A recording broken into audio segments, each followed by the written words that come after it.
Bonjour et bienvenue dans l'émission de voyance. Christophe, votre voyant, répond à toutes vos questions. Il s'appuie pour cela sur les tarots et sur son étonnante faculté d'intuition.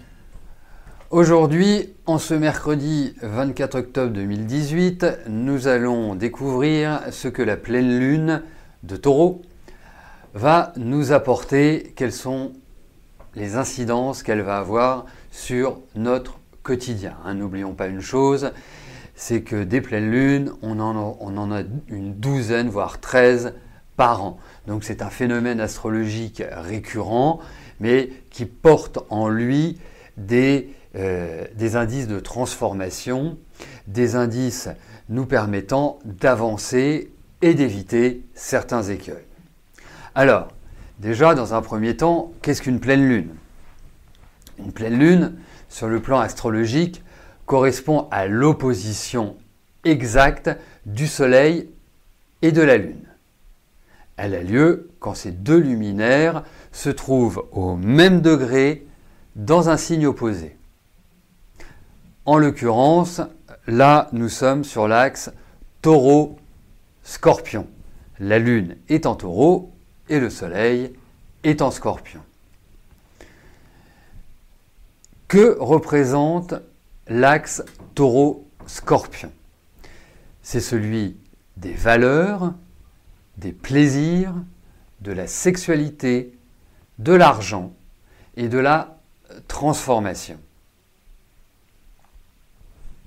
D'une manière générale, nous constatons 2 jours avant, 2 jours après, une pleine lune, des tensions inhabituelles.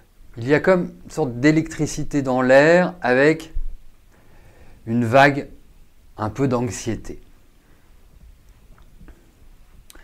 La particularité de cette pleine lune, qui aura lieu à 18h49, heure locale, est la relation qui existe entre Soleil, Vénus, opposée à la Lune et Uranus. Nous avons également 2 planètes rétrogrades, Vénus et Uranus, ce qui peut représenter un joli bazar en perspective. Et nous allons découvrir quels sont les aspects et les écueils. Vénus est liée au sentiment, à l'affectif. Vénus, qui a la maîtrise du Taureau, entre autres, également la maîtrise de la Balance, se trouve en Scorpion. On dit qu'elle est en exil dans ce signe, et de plus, elle est rétrograde. Cela ne favorise pas les sentiments équilibrés.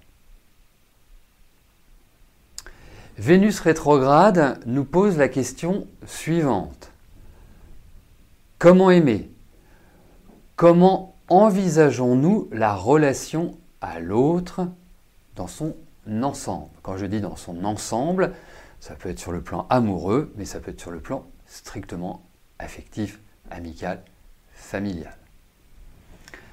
Cela implique forcément de s'interroger sur ce que nous aimons et sur ce que nous n'aimons pas. Il est extrêmement important de faire preuve de lucidité et d'objectivité.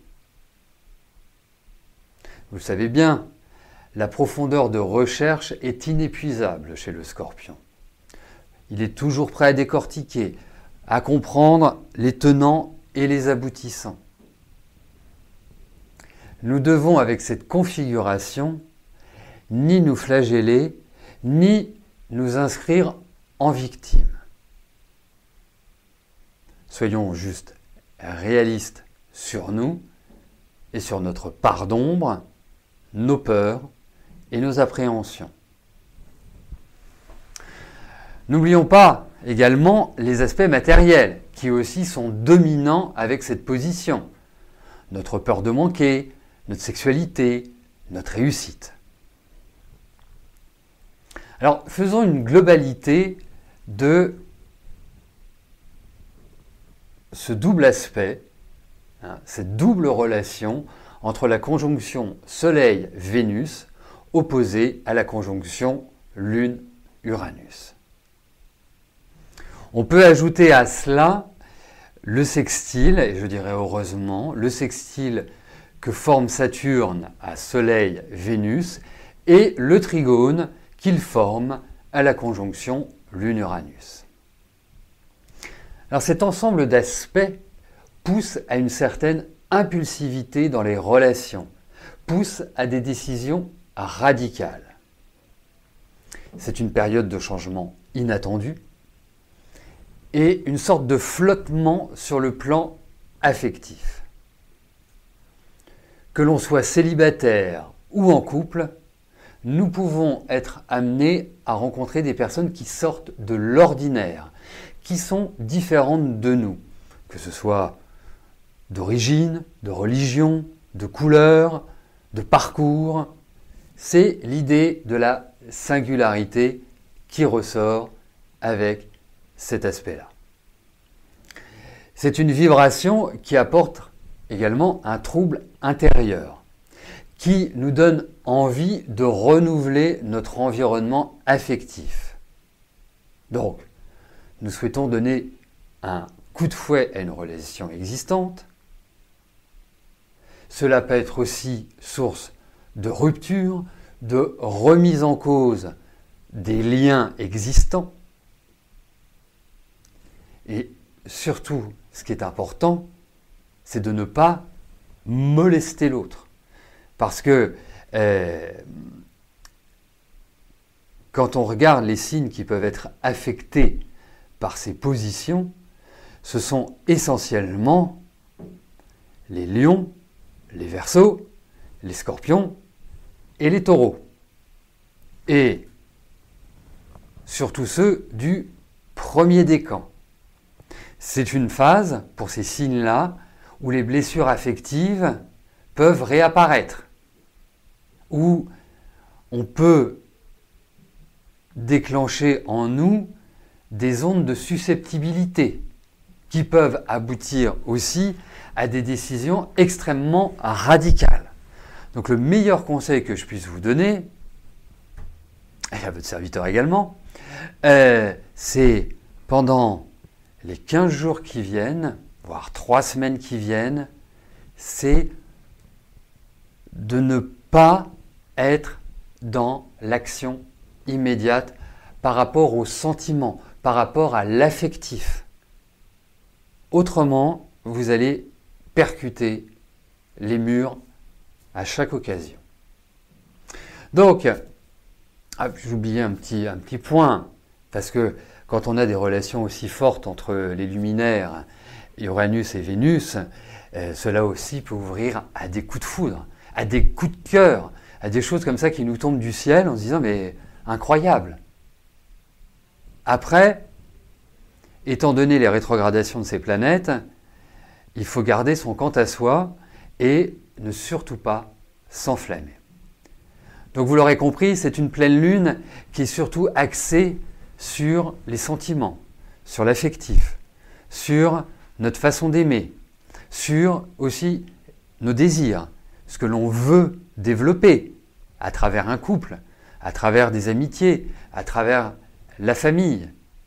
Et c'est tout ce mode de réflexion qui va se mettre en route et qui s'est déjà mis en route, puisque Vénus est rétrograde depuis quelque temps, depuis une quinzaine de jours. Et c'est tout ce processus qui va se développer jusqu'au 15 novembre. À partir du 15 novembre, bon, pour la petite histoire, nous allons avoir Mercure qui deviendra rétrograde, mais restons concentrés sur Vénus et ses aspects. À partir du 15-16 novembre, toute cette réflexion menée nous permettra, à partir de ce moment-là, eh bien, de pouvoir clarifier et être solide dans notre tête pour bien mettre en place notre vie affective.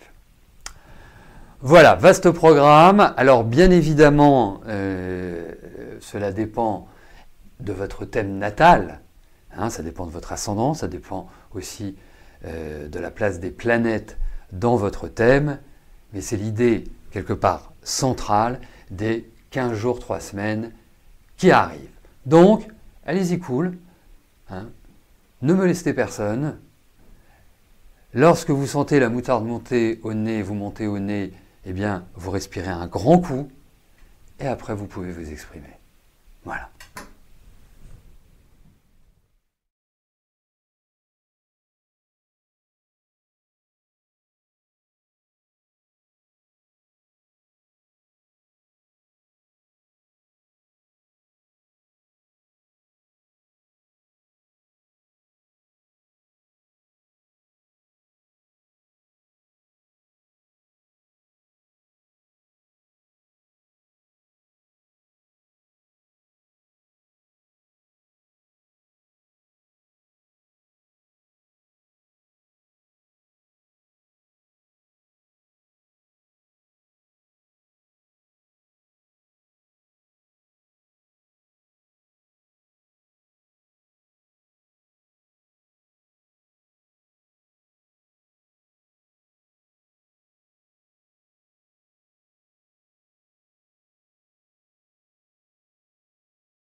N'oubliez pas que du lundi au vendredi, à partir de 13h30, je réponds en direct à vos questions sur le site de l'émissiondevoyance.com et j'aborde avec vous tous les sujets qui vous tiennent à cœur.